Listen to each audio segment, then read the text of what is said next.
Hey guys, Josh from Solution Based. We're still doing what type of system do I have. I'm gonna do some more robust radiant stuff, but I do want to touch on what a radiant system looks like. I'm sure if you have a radiant, you probably know because your floors are nice and toasty. But I'm just going to kind of give you the little bit of intro and then I'll dive into it deeper. I grew up in a time in the industry where radiant was king. In the early 2000s, late 90s, radiant floors were something that everybody wanted and a lot of them got installed. And then they kind of fell out of favor because, to be honest, they're very expensive. But there are a lot of advantages to radiant. It is sized significantly smaller because it keeps the heat where you are. It is extraordinarily efficient, and it is the most comfortable type of heating that there is. It really is fabulous. Downside of it is, boy, it will make your nose bleed on expense. They're extremely expensive. This one happens to be hydronic. They also come in electric. The electrics, I'm kind of, I'm like, for a small space, a bathroom, an electric mat's fine, but if you start putting them in any bigger spaces, the bill gets out of control very quickly.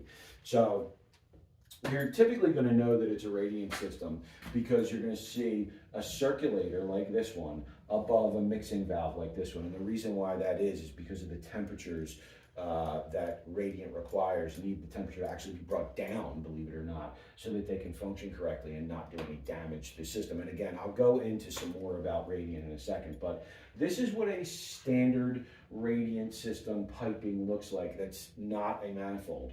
Not a pre-built manufacturer's manifold. It still looks like this often with the manifold, but instead of these here that we made ourselves, there will be a manufacturer's stainless steel looking manifold that then has little glass dials on it that allows you to control the flow through the system. They're nice. I grew up in a time where you naturally balanced your system, so you didn't need that. Each one of these loops in this system is within 7 feet of length of each other, and the ability to design that way and have your pipes lay out in that way is sort of a lost art. This system is naturally balanced. It doesn't need balancing valves because I made sure that all the loops are exactly the same termination length, and therefore it operates perfectly the way I designed it.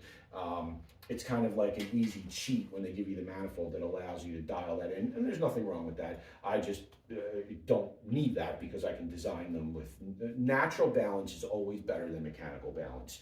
What my boss always taught me, and that's the way I design an airflow, water flow, and everything else. And sometimes, look, you need to put balancing valves in, and they're great to have, but when possible, I try not to do that. So your typical radiant piping system.